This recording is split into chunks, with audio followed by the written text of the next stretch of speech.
Hello everyone, how are you all? I hope you all are doing super good.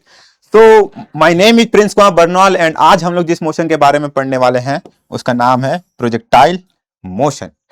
इससे पहले के lecture में हम ये ऑलरेडी देख चुके हैं कि मोशन इन स्ट्रेट लाइन क्या होता है, 2D मोशन क्या होता है जिसे हम लोग मोशन इन प्लेन भी कहते हैं, है ना। याद कीजिए, मोशन इन स्ट्रेट लाइन क्या होता है। मोशन इन स्ट्रेट लाइन क्या होता है? एक ऐसा मोशन जिसमें कोई बॉडी कैसी पाथ फॉलो करती है, एक स्ट्रेट पाथ फॉलो करती है, उसको हम लोग क्या कहते थे? Motion in straight line. अच्छा मुझे बताइए, एक बॉडी स्ट्रेट लाइन कब फॉलो करती थी? एक बॉडी स्ट्रेट लाइन पाथ कब फॉलो करती थी? जब बॉडी की जो एक्सेलरेशन है वो या तो वेलोसिटी के अलोंग हो या वेलोसिटी के अपोजिट होती थी। क्या याद आ रहा है ये बात? ओके। 2D मोशन क्या होता था? 2D मोशन क्या होता था? एक ऐसा मोशन जिसको डिस्क्राइब करने के लिए कम से कम कितनी कोऑर्डिनेट एक्सिस की जरूरत होती थी? 2 कोऑर्डिनेट एक्सिस की जरूरत होती थी। और उसे हम लोग क्या कहते थे? Motion in 2D। अच्छा, इसको हम लोग मोशन इन प्लेन भी कहते थे। क्यों? 2D मोशन को हम लोग मोशन इन प्लेन भी कहते थे। क्यों? सुनिए, जब भी कोई बॉडी 2D मोशन करता है, फॉर एग्जाम्पल लाइक दिस, एक बॉडी है जो ऐसे ऐसे करके मूव कर रही है, राइट। तो आप देख रहे होंगे, तो आप देख रहे होंगे तो इस मोशन का जो पाथ है, इस मोशन का जो पाथ है, हम इसको एक प्लेन में ड्रॉ कर सकते हैं। इसका मतलब है कोई बॉडी अगर 2D मोशन कर रहा है तो उसके पाथ को हम लोग क्या करते हैं? एक प्लेन में ड्रॉ कर सकते हैं। इसलिए हम लोग इसको मोशन इन प्लेन भी कहते हैं। क्या ये बात समझ में आ रहा है? ठीक है। तो अब हम लोग समझते हैं, प्रोजेक्टाइल मोशन क्या होता है। अगर इसको सिंपल टर्म में डिफाइन करें, अगर प्रोजेक्टाइल मोशन को सिंपल टर्म में डिफाइन करें तो ये 2D मोशन का वह टाइप है, ये 2D मोशन का वह टाइप है जिसमें हम किसी पार्टिकल को हॉरिजॉन्टल से थीटा एंगल पर फेंक देते हैं और उस पे लगने वाली जो सिर्फ फोर्स होती है, सिर्फ और सिर्फ ग्रेविटी होती है, राइट। कौन सी फोर्स एक्ट करती है?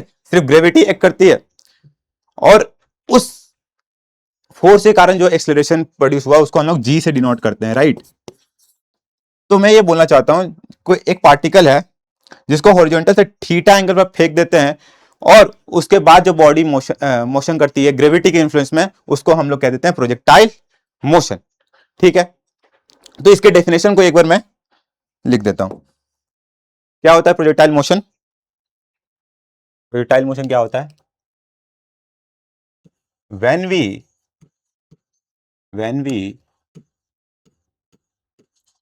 Project a particle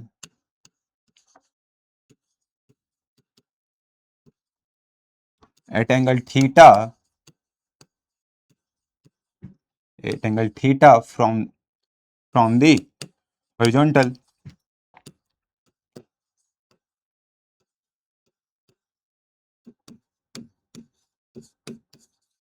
where theta is not equal to 90 degree, then the motion of particle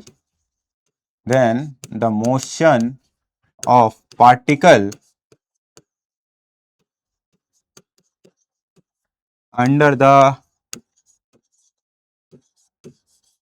influence of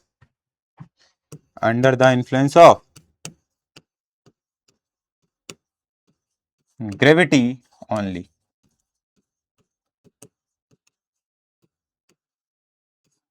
is called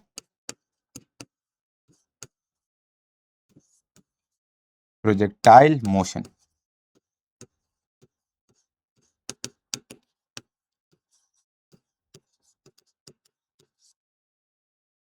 क्या बोल रहा है डेफिनेशन? जब हम किसी पार्टिकल को हॉरिजॉन्टल से थीटा एंगल पर फेंक देते हैं और उसके बाद उस पार्टिकल पे लगने वाली सिर्फ कौन सी फोर्स होगी? ग्रेविटी। तब जो पार्टिकल जो मोशन करती है उसको हम लोग क्या कह देते हैं?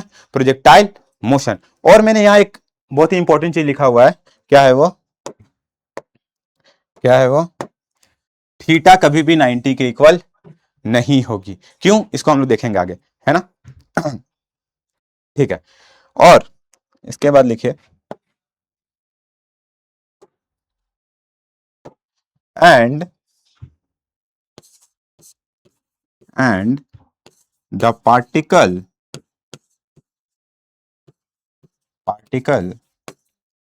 itself is called projectile.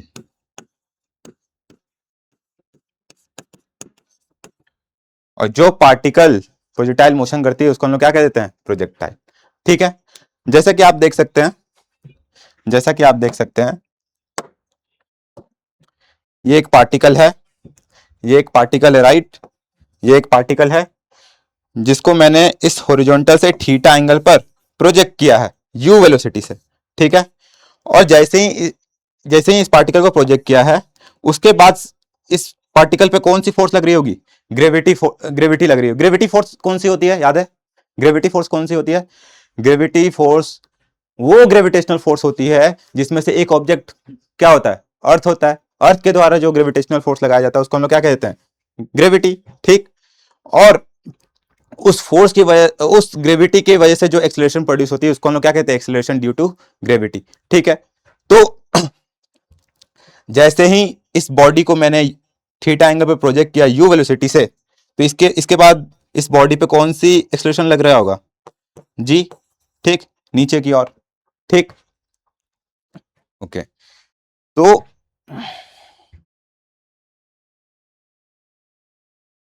आप देख सकते हैं कि जब एक बॉडी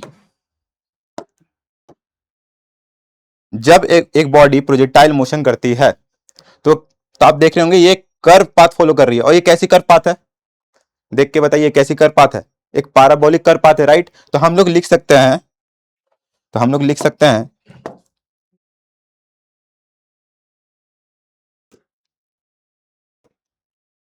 हम लोग लिख सकते हैं पाथ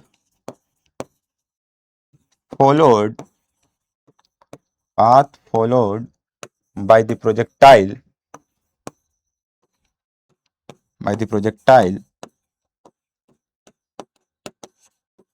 is parabolic curve,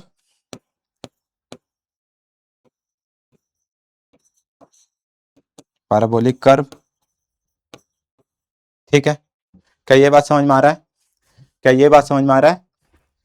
मतलब जब भी कोई बॉडी प्रोजेक्टाइल मोशन करती है, जब भी कोई बॉडी प्रोजेक्टाइल मोशन फॉलो करती है, तो वो कौन सा पाथ फॉलो करेगी?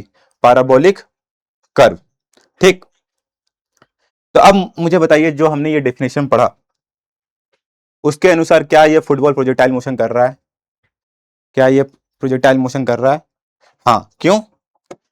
आप देख सकते होंगे जब इस बॉडी को किक किया तो इस पे कुछ वेलोसिटी आई होगी यू। ठीक, और आप देख सकते हैं इसको मैंने हॉरिजॉन्टल से थीटा एंगल पर प्रोजेक्ट किया है। और जैसे ही प्रोजेक्ट किया है, इसके बाद सिर्फ बॉडी पे कौन सी एक्सेलरेशन लग रही होगी? Acceleration due to gravity, that is g. ठीक, दैट इज जी। तो ये तो प्रोजेक्टाइल मोशन हो गया। क्या ये प्रोजेक्टाइल मोशन कर रहा है? हाँ, क्यों? क्योंकि इसको भी मैंने हॉरिजॉन्टल से थीटा एंगल पर फेंका है, जिसके कारण इस पे कुछ वेलोसिटी आई और उसके बाद उस पे कौन सी एक्सेलरेशन है? जी। ठीक, that is acceleration due to gravity. ठीक है, तो अब मुझे ये बताइए, क्या ये एक बॉडी है जिसको हॉरिजॉन्टल से मैंने 90 डिग्री पे फेंक दिया है, क्या ये प्रोजेक्टाइल मोशन कर रहा है क्या? क्या ये प्रोजेक्टाइल मोशन कर रहा है क्या? नहीं। क्यों नहीं कर रहा है? हमने शुरुआत में ये डेफिनेशन में देखा है, हमने ये शुरुआत में ही डेफिनेशन दिया, जब एक बॉडी प्रोजेक्टाइल मोशन करती है तो वो कभी भी हॉरिजॉन्टल से 90 डिग्री नहीं बनाती। क्यों? क्योंकि अगर ये 90 डिग्री बनाएगी तो आप देख रहे हो ये सीधा ऊपर जाएगी, और ये सीधा ऊपर जाएगी ऐसे, और ऐसे ही वो नीचे आ जाएगी। ठीक है, तो ये कौन सा मोशन हो गया? ये तो 1D मोशन हो गया ना। क्या ये 2D मोशन रहेगा? नहीं। इसलिए जब भी कोई बॉडी प्रोजेक्टाइल मोशन करती है तो वो कभी भी हॉरिजॉन्टल से 90 डिग्री नहीं बनाती। ठीक है, तो ये कौन सा मोशन है? अच्छा मुझे ये बताइए कौन सा मोशन है? क्या ये फ्री फॉल दिख रहा है? याद कीजिए, फ्री फॉल क्या होता था? फ्री फॉल क्या होता था? एक ऐसा मोशन जो सिर्फ किसके इन्फ्लुएंस में होती थी? ग्रेविटी के इन्फ्लुएंस में होती थी। मैं इसके डेफिनेशन को लिख देता हूं। फ्री फॉल क्या होता था? फ्री फॉल क्या होता था?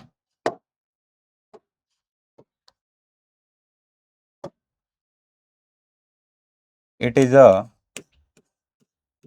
a type of motion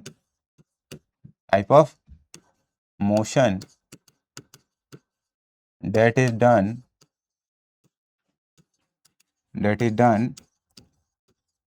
only under the influence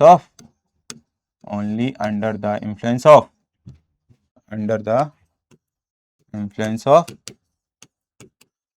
gravity. ठीक,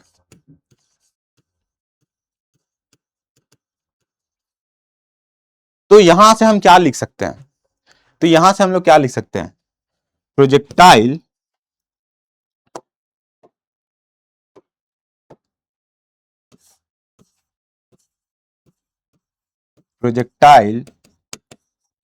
is an special case of free fall, है कि नहीं? क्या ये बात समझ में आ रहा है? ठीक है, तब हम लोग आगे बढ़ते हैं। अब क्या है? Assumption for body to do projectile motion. हाँ, तो अगर कोई पार्टिकल को प्रोजेक्टाइल मोशन करना है तो उसको कुछ एजम्पशन फॉलो करने पड़ते हैं और कह सकते हैं कि कुछ कंडीशन फॉलो करने पड़ते हैं। अब उस कंडीशन को देख लेते हैं, है ना? तो पहला कंडीशन क्या है? पहला condition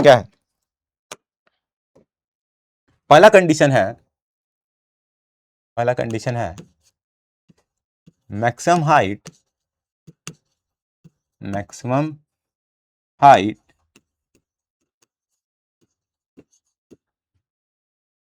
achieved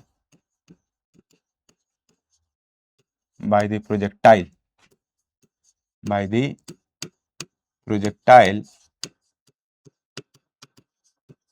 is very less in comparison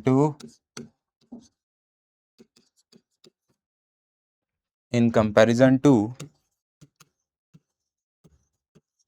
radius of earth। इस एजम्पशन को क्यों मान रहे हैं हम लोग? तो सुनिए, आपको याद आ रहा होगा, आपने क्लास 9 में एक्सेलरेशन ड्यू टू ग्रेविटी का एक फॉर्मूला पढ़ा होगा। क्या था वो फॉर्मूला? याद कीजिए, क्या था वो फॉर्मूला? G equal to G M by R plus h का होल स्क्वायर। जी क्या था? Universal gravitational constant. एम क्या है? Mass of the earth. R क्या है? Radius of the earth. और एच क्या है? Height from the surface of earth. तो ये किसका फॉर्मूला है? एक्सेलरेशन ड्यू टू ग्रेविटी का ये फॉर्मूला है। ठीक, तो जैसे ही ये इस हाइट को रेडियस के सामने काफी छोटा मान लेंगे तो क्या हो जाएगा? ये फॉर्मूला नियरली किसके इक्वल हो जाएगा? G M by R square. तो आप ये देख रहे हैं, ये सब कांस्टेंट हो गया। G constant, mass of the earth constant, radius of the earth constant, और इन सारे कांस्टेंट को जब वैल्यू पुट करेंगे तब जो वैल्यू आएगी वो किसके बराबर होगी? 9.8 मीटर पर सेकेंड स्क्वायर।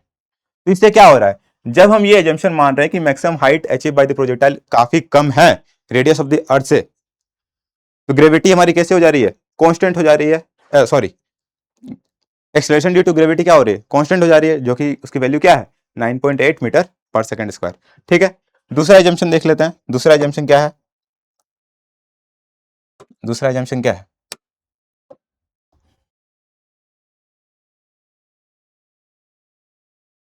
दूसरा एजम्पशन है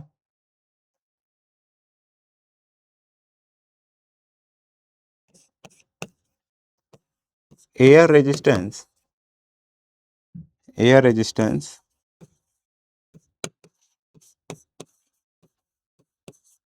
इज नेग्लिजिबल।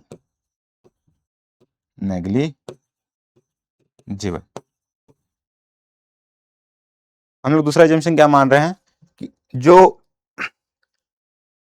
एयर रेजिस्टेंस है वो ना के बराबर है। ये इसको, इस एजम्पशन को हम लोग क्यों मान रहे हैं?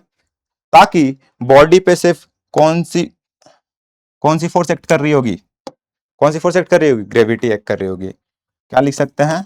Only gravity is acting. ठीक है, ठीक है, दूसरा एजम्पशन भी हो गया। तीसरा एजम्पशन देख लेते हैं। तीसरा एजम्पशन क्या है? तीसरा एजम्पशन देख लेते हैं। तीसरा एजम्पशन क्या है? तीसरा एजम्पशन है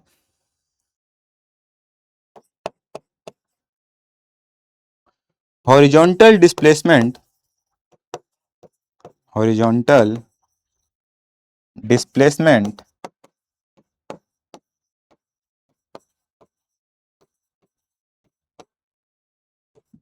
covered by the particle, by the particle is very less, very less in comparison to, in comparison to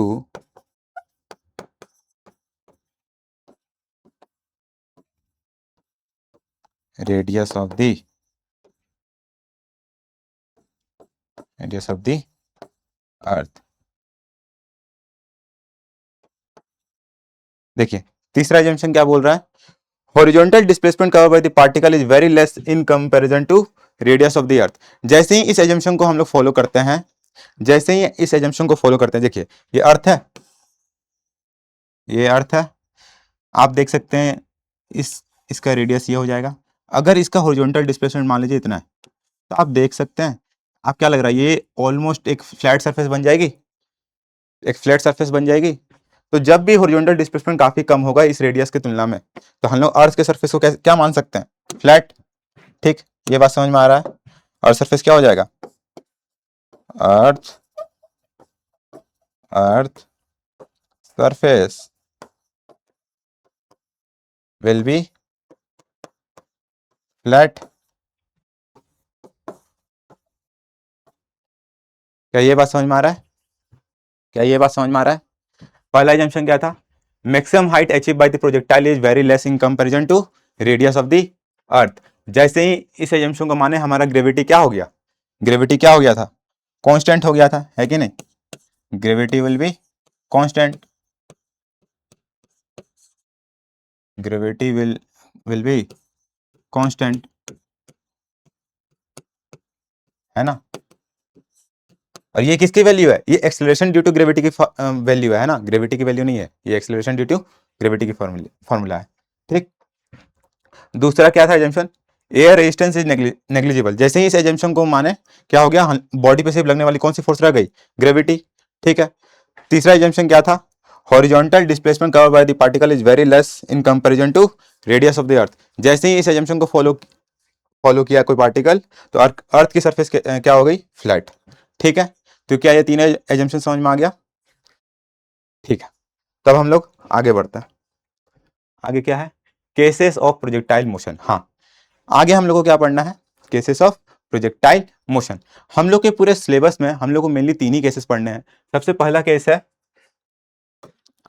सबसे पहला केस है ग्राउंड टू ग्राउंड प्रोजेक्टाइल। इस केस में क्या होता है? हम किसी पार्टिकल को ग्राउंड से प्रोजेक्ट करते हैं, हॉरिजॉन्टल से थीटा एंगल पर, और वो लैंड होके वापस ग्राउंड पर ही आता है।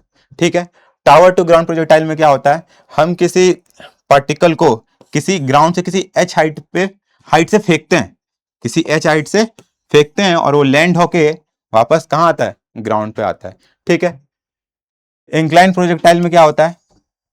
इंक्लाइन प्रोजेक्टाइल में क्या होता है? हम किसी पार्टिकल को किसी इंक्लाइन प्लेन पे प्रोजेक्ट करते हैं, ठीक है, और वो लैंड होके किसी वापस कहाँ आता है? इंक्लाइन प्लेन पे ही आता है। ठीक है, तो आज का हमारा मेन फोकस इस ग्राउंड टू ग्राउंड प्रोजेक्टाइल पे रहने वाला है ना? आगे के केसेस हम लोग किसी अगले लेक्चर में देखेंगे। ठीक है, ठीक है, आगे बढ़े। ठीक है, तो इस ग्राउंड टू ग्राउंड प्रोजेक्टाइल को समझने के लिए उससे पहले हम लोग एक मेथड डेवलप करते हैं, कि कैसे हम किसी 2D मोशन को एनालाइज करेंगे, ताकि इन टाइप के क्वेश्चन को कम से कम टाइम में सॉल्व कर सके। ठीक है, और वो तरीका क्या है उसको देखते हैं। ठीक है, पहले मैं एक स्टेटमेंट लिख देता हूं जो कि है जो कि है 2D motion 2D motion can be analyzed as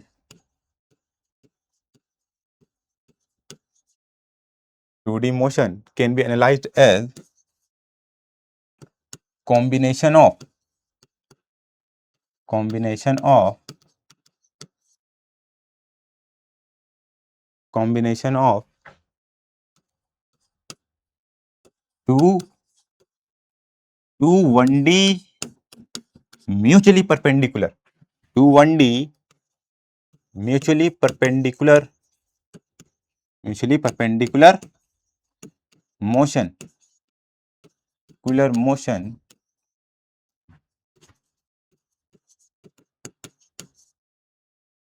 which are independent of each other independent of each other।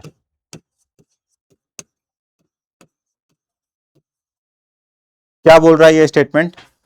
क्या बोल रहा है ये स्टेटमेंट? जो 2D मोशन है उसको हम लोग दो म्यूचुअली परपेंडिकुलर 1D मोशन में एनालाइज कर सकते हैं और वो दोनों मोशन आपस में कैसी होगी? इंडिपेंडेंट होगी। क्या मतलब इंडिपेंडेंट का और क्यों होगी इंडिपेंडेंट, अब इसे समझते हैं। जब हम ऐसा कहते हैं कि 1D म्यूचुअली परपेंडिकुलर मोशन, तो इसका मतलब है एक मोशन को हम लोग एक्स में ले लेते हैं, एक्स एक्सिस के अलोंग, और दूसरे मोशन को वाई एक्सिस के अलोंग ले लेते हैं। जैसे कि फॉर एग्जांपल आप देख सकते हैं ये एक पार्टिकल है,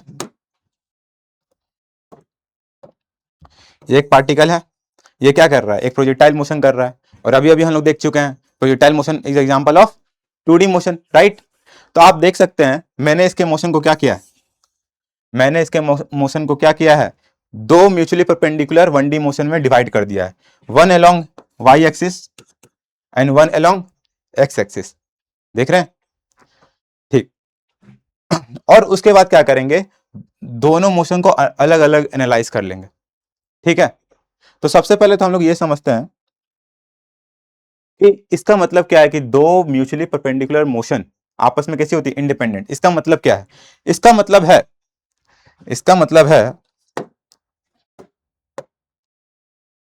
है वाई डायरेक्शन की जो एक्सीलरेशन होगी,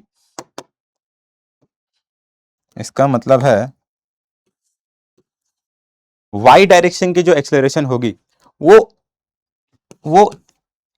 एक्स डायरेक्शन की वेलोसिटी को चेंज नहीं कर रहा होगा, और जो वाई डायरेक्शन की जो वेलोसिटी होगी वो एक्स डायरेक्शन की डिस्प्लेसमेंट को चेंज नहीं कर रहा होगा। समझ आ रहा है? इसको हम उल्टा भी बोल सकते हैं कि एक्स डायरेक्शन की जो एक्सीलरेशन है वो वाई डायरेक्शन की वेलोसिटी को चेंज नहीं कर रहा होगा, या एक्स डायरेक्शन की जो वेलोसिटी है वो वाई डायरेक्शन की डिस्प्लेसमेंट को चेंज नहीं कर रहा होगा। ठीक है, तो अगर इंडिपेंडेंट का मतलब समझ में आया। ओवरऑल मैं ये कहना चाहता हूं कि वाई डायरेक्शन का जो मोशन है वो एक्स डायरेक्शन के मोशन और पैरामीटर पे डिपेंड नहीं करता है। वो सिर्फ किस पे डिपेंड करेगा? अगर वाई एक्सिस के अलोंग हम मोशन देख रहे हैं तो वाई एक्सिस के मोशन और पैरामीटर पे डिपेंड करेगा, और अगर एक्स डायरेक्शन के मोशन को एनालाइज कर रहे हैं तो एक्स डायरेक्शन के मोशन को पे ही डिपेंड करेगा। ठीक है, ओके। तो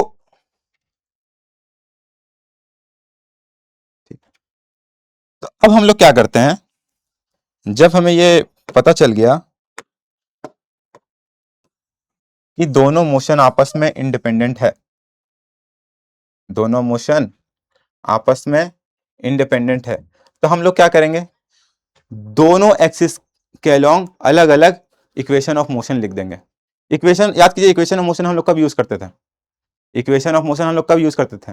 जब एक्सेलरेशन कैसा होता था? कांस्टेंट होता था, ठीक है। और अभी अभी हम लोग देख चुके हैं, अभी अभी हम लोग देख चुके हैं, हमें जितना भी प्रोजेक्टाइल के केसेस पढ़ने हैं उसमें ग्रेविटी कैसी होती थी?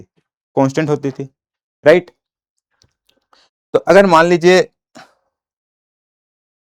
लीजिए एक्सेलरेशन जो है वाई एक्सिस के अलोंग और एक्स एक्सिस के अलोंग दोनों कांस्टेंट, तो हम लोग इक्वेशन ऑफ मोशन लिख सकते हैं।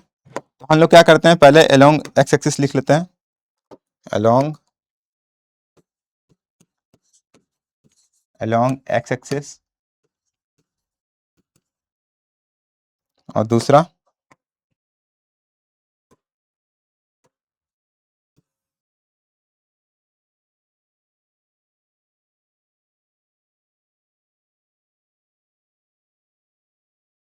लिख लेते हैं अलोंग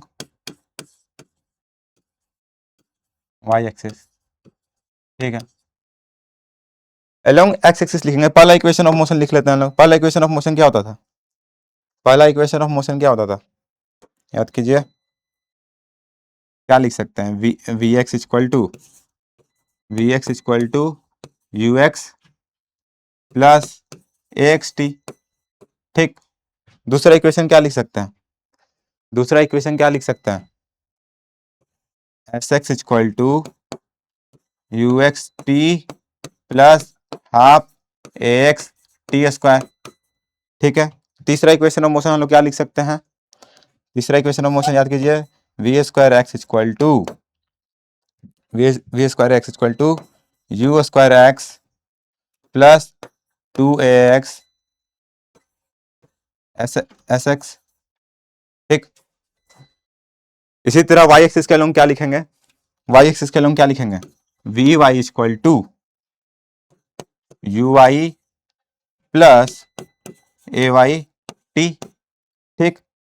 और किसी टाइम टी पर y के अलोंग डिस्प्लेसमेंट क्या लिखेंगे? S y equal to you y t plus half a Y t square, ठीक। इसी तरह किसी टाइम टी पर y एक्सिस के अलोंग जो वेलोसिटी होगी उसको हम लोग क्या लिख सकते हैं? U square Y plus two a y square s Y. तो आप लोग ये इक्वेशन ऑफ मोशन समझ पा रहे हैं? हमने क्या किया, हमें सबसे पहले पता क्या चला कि टू म्यूचुअली परपेंडिकुलर मोशन आपस में कैसे होती है? इंडिपेंडेंट होती है, ठीक। और जैसे ही ये पता चला हम लोग क्या किए, अलग अलग एक्सिस पे इक्वेशन ऑफ मोशन अप्लाई कर दिए, है कि नहीं? ठीक है। तो इसी आइडिया को हम लोग ग्राउंड टू ग्राउंड प्रोजेक्टाइल पे अप्लाई करते हैं, ठीक है। ग्राउंड टू ग्राउंड प्रोजेक्टाइल पे अप्लाई करते हैं। कैसे लिखेंगे? देखिए, आप देख सकते होंगे जब एक पार्टिकल को मैंने इस हॉरिजॉन्टल से थीटा एंगल पर प्रोजेक्ट किया है यू वेलोसिटी से, ठीक है। तो आप देख सक रहे होंगे एक्स एक्सिस के अलोंग इनिशियल वेलोसिटी क्या हो जाएगी? यू कॉस थीटा, ठीक है। और एक्स एक्सिस के अलोंग वेलोसिटी क्या होगी? You cos theta. और वाई एक्सिस के अलोंग वेलोसिटी क्या होगी? यू साइन थीटा, ठीक है। तो हम लोग क्या करते हैं, पहले एक्स एक्सिस के अलोंग लिखते हैं, है ना। टेबल बना लेते हैं एक,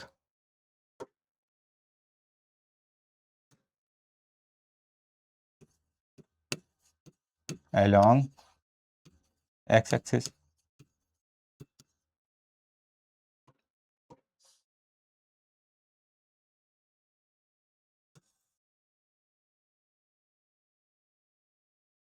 ठीक है।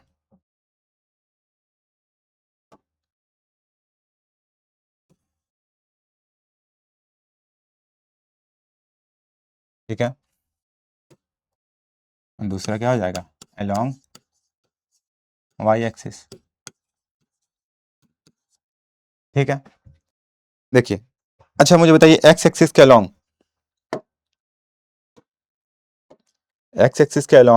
इनिशियल वेलोसिटी क्या है? यू एक्स इक्वल टू क्या हो जाएगा? यू कॉस थीटा, ठीक है। ये बात समझ में आ रहा है? ठीक है, और एक बात ध्यान रखिएगा, अभी के लिए मैं मान रहा हूं ऊपर के डायरेक्शन को मैं पॉजिटिव से डिनोट कर रहा हूं और नीचे के डायरेक्शन को मैं नेगेटिव से डिनोट कर रहा हूं। ठीक है, तो अब मुझे बताइए, ठीक है, तो अब मुझे बताइए ए एक्स, एक्स के डायरेक्शन में मुझे बताइए क्या एक्सेलरेशन है। एक्स के डायरेक्शन में क्या एक्सेलरेशन है? कोई एक्सेलरेशन है क्या? नहीं। क्यों? क्योंकि जब ये पार्टिकल प्रोजेक्टाइल मोशन कर रहा होगा, इस पे जो एक्सेलरेशन होगी वो किस डायरेक्शन में होगी? नीचे की ओर होगी, वर्टिकली डाउनवर्ड। तो मुझे बताइए क्या क्या इसका कोई कंपोनेंट हॉरिजॉन्टल के लंग होगा क्या? नहीं होगा, है ना। ठीक है, तो ए एक्स कितना हो गया? 0। ठीक, तो अब मुझे बताइए किसी टाइम टी पर, किसी टाइम टी पर वेलोसिटी क्या हो जाएगी एक्स की डायरेक्शन में? वी एक्स इक्वल टू क्या हो जाएगा? क्या होता था? U x plus a t. A हमारा क्या है? ए हमारा क्या है? 0। तो वी एक्स इक्वल टू क्या हो जाएगा? You x. ठीक है, दूसरा इक्वेशन ऑफ मोशन याद कीजिए क्या होता था? दूसरा इक्वेशन ऑफ मोशन याद कीजिए क्या होता था? S equal to s x equal to u t plus half a t square, half a x t square. ठीक है, ए एक्स हमारा क्या है? 0 है। तो किसी टाइम टी पर डिस्प्लेसमेंट क्या हो जाएगा हमारा? S x equal to you x का वैल्यू क्या है? U cos theta into t. तो इसका मतलब है किसी टाइम टी पर डिस्प्लेसमेंट क्या हो जाएगा एक्स के डायरेक्शन में? You cos theta into T. ठीक है, इसी तरह हम लोग क्या लिख सकते हैं? थर्ड इक्वेशन ऑफ मोशन याद कीजिए, v square x equal to you square x plus 2 ax s x. A x कितना है? 0। तो v square equal to you square x. तो यहाँ से क्या आ गया? V x equal to you x. ठीक है, यही तीनों इक्वेशन ऑफ मोशन अब हम लोग वाई एक्सिस का लॉन्ग लगाते हैं। ठीक है, लगाते हैं, क्या हो जाएगा? यू आई बताइए क्या हो जाएगा हमारा? यू आई क्या है? यू आई क्या है हमारा? U sine theta. ठीक है, तो यू आई हमारा क्या हो गया? You sine theta. ठीक है, ए वाई बताइए हमारा क्या है? ए वाई मेरा क्या है? जी है, लेकिन ये किस डायरेक्शन में एक्ट कर रही है? डाउनवर्ड डायरेक्शन में एक्ट कर रही है। डाउनवर्ड कौन लोग किस साइन से डिनोट करते हैं? नेगेटिव साइन से यहाँ पर। ठीक, तो यहाँ ए वाई क्या हो जाएगा? माइनस जी। ठीक है, तब हम लोग क्या करेंगे? इक्वेशन ऑफ मोशन यूज करते हैं वाई एक्सिस के लॉन्ग। सबसे पहला इक्वेशन ऑफ मोशन क्या होता है? V Y equal to you Y plus A Y t. U y मेरा क्या है? U sine theta. ठीक, और ए वाई मेरा क्या हो गया? Minus g t. इसका मतलब है किसी टाइम टी पर वेलोसिटी वाई एक्सिस के लॉन्ग क्या हो जाएगी? U sine theta minus g t. इसी तरह किसी टाइम टी पर मुझे बताइए वाई एक्सिस के लॉन्ग डिस्प्लेसमेंट क्या हो जाएगा? S y equal to you y t plus half a Y t square. U y मेरा क्या दे रखा है? U sine theta into t plus half a y मेरा क्या है? Minus g into t square. तो क्या आ गया हमारा? U sine theta into t minus half g t square. ठीक है, क्या ये बात समझ में आ रहा है?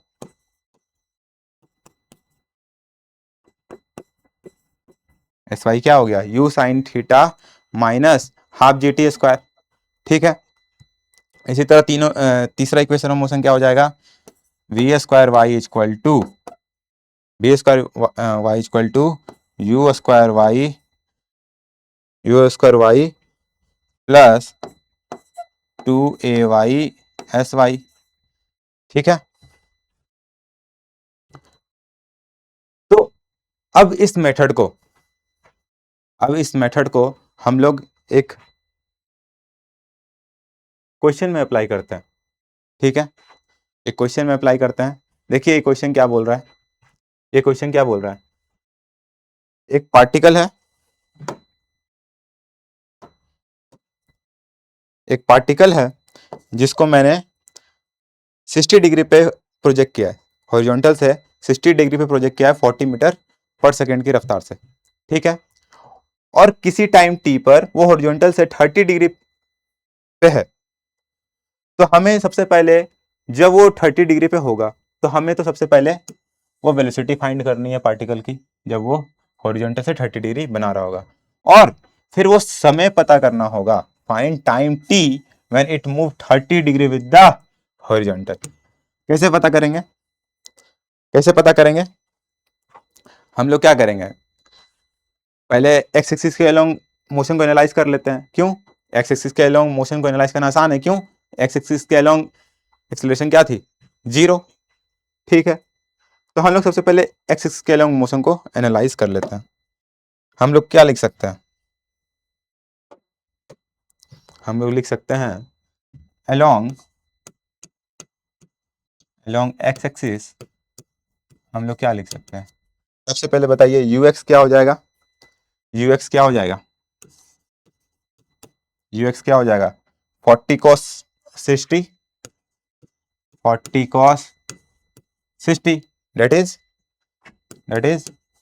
40 cos 60 कितना होता है? 1/2, तो कितना हो गया? 20 मीटर पर सेकेंड, ठीक है। अच्छा मुझे बताइए, किसी टाइम जब वो 30 डिग्री बना रहा होगा हॉरिजॉन्टल से, उस समय वी एक्स क्या हो जाएगा? वी एक्स क्या हो जाएगा? वी एक्स को हम लोग क्या लिख सकते हैं? भी cos 30, ठीक। क्या हो गया? v cos 30 का वैल्यू बताइए, √3/2। ये बात समझ में आ रहा है? ठीक है। अच्छा मुझे बताइए, x के अलोंग पार्टिकल का एक्सेलरेशन क्या है? 0 है। ax क्या है हमारा? ax हमारा क्या है? 0। और जब एक्सेलरेशन हमारा 0 होता है तो फाइनल वेलोसिटी इक्वल टू क्या होगा? Initial velocity. तो हम लोग क्या लिख सकते हैं?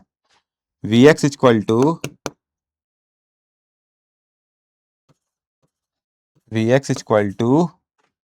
ux। ये बात समझ में आ रहा है? vx हमारा क्या निकला? v√3/2, और ux हमारा क्या है? 20, ठीक। तो यहां से हमारा v क्या निकल गया? यहां से हमारा v क्या निकल गया? v इक्वल टू 40/√3, है कि नहीं? समझ में आया? ये क्या हो जाएगा? जब वो हॉरिजॉन्टल से 30 डिग्री बना रहा होगा उस टाइम पार्टिकल का वेलोसिटी क्या हो जाएगा? 40/√3 मीटर पर सेकेंड, आंसर, ठीक है। समझ में आया? समझ में आया? हमने क्या किया, हमें क्या निकालना था? हमें वो वेलोसिटी पता करनी थी जब वो हॉरिजॉन्टल से 30 डिग्री पे होगा, है ना। तो उसके लिए हम लोग क्या किए, हम लोग वाई एक्सिस के मोशन को भी एनालाइज कर सकते थे, है ना। लेकिन हम लोग पहले क्या सोचे कि एक्स एक्सिस के अलोंग मोशन को एनालाइज कर लेते हैं। क्यों? क्योंकि एक्स के डायरेक्शन में मोशन को एनालाइज करना आसान है। क्यों? क्योंकि एक्स के अलोंग एक्सेलरेशन क्या है? 0 है। तो अगर क्वेश्चन एक्स एक्सिस के अलोंग सॉल्व करने से आ जा रहा है आंसर, तो हम लोग एक्स एक्सिस के अलोंग यूज किए हैं इक्वेशन ऑफ मोशन को, ठीक है। सबसे पहले हम लोग क्या किए, इक्वेशन ऑफ मोशन, पहला इक्वेशन ऑफ मोशन यूज किए। पहला इक्वेशन ऑफ मोशन क्या होता था? v equal to u plus a t. A मेरा यहाँ पर क्या है? 0 है। तो वी एक्स इक्वल टू क्या हो जाएगा? You x. वी एक्स हमारा क्या हो गया? v√3/2, और यू एक्स हमारा 20। तो v हमारा कितना निकल गया? 40/√3। समझ में आया? ठीक है। देखिए अब दूसरा क्वेश्चन क्या बोल रहा है, दूसरा क्वेश्चन क्या बोल रहा है? Find time T, find time T when it moves 30 degree with the horizontal, ठीक है। इसको कैसे पता करेंगे, इसको कैसे पता करेंगे? सोचिए, क्या हम लोग इसको एक्स के अलोंग मोशन को एनालाइज करने से इस क्वेश्चन को सॉल्व कर पाएंगे? नहीं सॉल्व कर पाएंगे। क्यों? क्यों सॉल्व नहीं कर पाएंगे? क्योंकि जब आप इक्वेशन ऑफ मोशन यूज कीजिएगा, V x equal to you x plus A x T, तो आप देख सकते हैं ए एक्स तो हमारा 0 है। तो जैसे ही ये टर्म 0 हो गया तो टाइम चला ना जाएगा, टाइम रहेगा क्या? नहीं रहेगा। तो यहाँ से आप टाइम तो पता नहीं कर सकते। इसका मतलब है आप एक्स एक्सिस के अलोंग मोशन को एनालाइज करके दूसरे क्वेश्चन को तो आप सॉल्व नहीं कर सकते।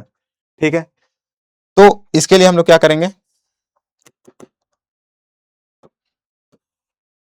इसके लिए हम लोग क्या करेंगे, हम लोग वाई डायरेक्शन के मोशन को एनालाइज करेंगे। ठीक है,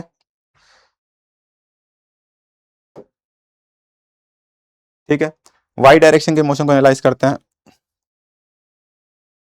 अलोंग